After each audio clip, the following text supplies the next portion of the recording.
안녕하세요. 반갑습니다. 암사랑 코치 홍원표입니다. 오늘은 음식 먹는 거에 관해서도 또 말씀을 드릴까 합니다. 지난번에 제가 셀레늄에 대해서 말씀을 드렸더니 여러분들이 셀레늄을 뭘 먹는 게 좋으냐, 어디서 사야 되냐 이런 질문을 했는데, 혹시 여러분들 의사 선생님하고 만날 일이 있으면 선생님들께 추천을 받는 것도 좋을 것 같습니다. 오늘은 우리가 음식을 먹는 기본 자세에 대해서 제가 가졌던 원칙을 좀 한번 나눠볼까 합니다.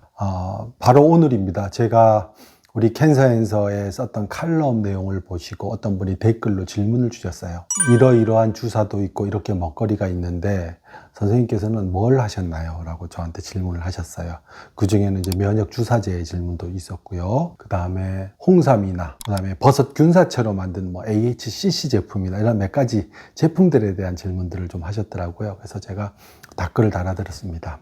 우리가 음식으로 병을 낫는다. 이 전통적으로 보면 사실은 절반은 맞고 절반은 틀리다. 이렇게 이제 표현할 수 있을 것 같습니다. 사실 우리가 먹는 음식이라는 게 모두 식재료라는 게 다시 약의 재료잖아요. 우리 한약만 생각을 해 보시자고요. 예전에 우리 전통적으로 우리 조상들이 아플 때 주사제가 있었습니까? 그죠? 뜸, 그 다음에 침, 이런 게 놓는 것 말고는 결국 먹는 것들은 이 들판에 있는 산야초, 그리고 우리가 먹는 식재료를 조합을 해서 약성이 있는 것들을 달이거나 아니면 요리를 해서 먹고 낫도록 그렇게 했지 않습니까? 그런 의미에서는 사실 음식이 우리 병을 고치는 게 맞습니다. 그런 것들이 좋은 성분들을 농축시켜서 우리 약처럼 만든 게 이제 최근의 일이죠. 그런데 우리 암환우들이 많이 갖는 궁금증 또는 생각 중에 이걸 먹으니 암을 낫더라라고 하는 어떤 그런 것들이 있잖아요. 그래서 주변에도 그런 말씀을 하시고, A라는 분이 뭘 먹었더니 암이 나았습니다. 사실 요즘 방송 프로그램에도, 건강 프로그램에도 많이 나오잖아요. 그런데 과연 그분이 그 한 가지를 먹고 암이 나았을까요? 라는 의문점을 우리가 한번 던져봐야 됩니다. 물론 저도 우리 몸에 좋은 게 이겁니다, 면역력이 좋은 게 이겁니다 라고 음식을 좋은 걸 추천해 드립니다만, 그 음식을 먹는 행위 자체가 암을 낫게 한다, 이렇게 등식이 성립되지는 않습니다.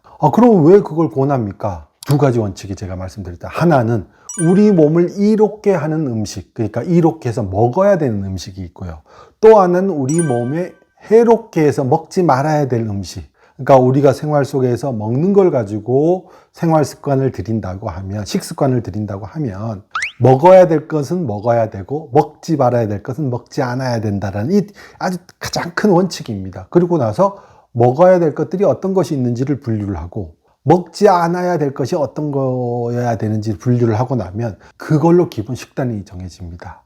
그런데 우리 병원에서 치료를 받거나 의사 선생님께 선생님 먹는 걸 뭘 먹어야 됩니까? 라고 물으면 선생님들이 보통 어떤 대답을 해주십니까? 뭘 먹지 마세요. 녹즙 같은 거 드시지 마세요. 홍삼 드시지 마세요. 그냥 평소 하시던 대로 식사를 하십시오. 이렇게 얘기합니다. 우리는 혼란스럽습니다. 저도 혼란스러웠습니다. 평소 하던 대로 먹으라니 그러면 어떻게 하란 말인가? 우리가 접하는 정보에는 몸이 나쁘다는 것도 너무 많은데 그럼 평소에 먹었다면 그것도 먹으란 말인가? 그러면 균형 잡힌 식사를 하라고 많은 분들이 얘기합니다. 영양학자들이 얘기하고 의사 선생님들이 얘기해요. 균형 잡힌 식사라는 게 어떤 거야? 라는 부분에서 너무나 모르잖아요.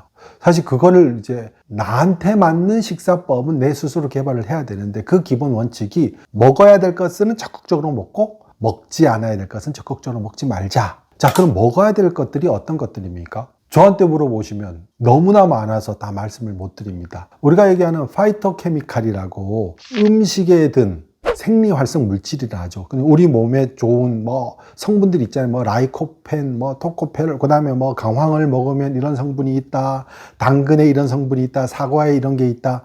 우리가 말하는 10대 영양소 이외에 우리 몸을 이롭게 하고 면역력을 높이고 항산화 작용하는 그런 어떤 성분들이 너무 많잖아요. 그런 식품들은 이미 여러분 아마 찾으면 분류가 잘 돼 있을 겁니다. 그래서 A라는 제품을 홍보할 때 이러이러한 성분들이 많으니까 열심히 드십시오, 이런 성분들이 풍부합니다. 그런 성분들 중에 우리가 음식을 통해서 먹을 수 있는 것들을 한번 쫙 리스트를 적어보는 겁니다. 항산화 성분만 해도 아마 따지면 한 50가지 정도가 될 겁니다. 그리고 그거가 많이 함유된 식품들을 쭉 적어보는 겁니다. 해조류도 있을 거고, 과일류도 있을 거고, 채소류도 있을 거고, 뿌리 채소도 있을 거고, 곡류도 있을 거고, 보조적으로 먹을 수 있는 여러 가지 것들이 있죠. 그죠?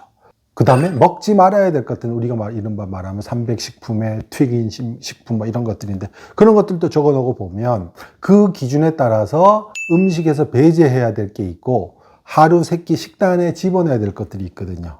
근데 여기서 제가 아까 처음에 말씀드렸던 대로 음식으로 병을 고친다는 얘기는 한 달 먹어서 암이 낫는다라는 말씀이 아니죠. 가랑비에 옷 젖듯이 슬금슬금 우리가 먹는 좋은 음식들이 우리 몸에 조금씩 배어 들어가서 우리 몸을 변화시키고 암을 이기는 몸을 만들었을 때 궁극적으로 우리가 암을 이길 수 있는 것이지 뭐에 좋다고 하는 것들을 먹자마자 한 달, 2달 만에 암세포가 사라졌다라는 말은 아니거든요. 그런 원칙을 놓고 나면 뭘 먹어야 됩니까를 좀 더 여유 있게 좀 살펴볼 필요가 있고 좀 더 체계적이고 6개월, 1년, 2년 정도 갈 수 있는 그런 계획을 세워서 식사하시는 게 좋을 것 같습니다. 제가 원칙에 대해서 이렇게 말씀드렸습니다. 고맙습니다.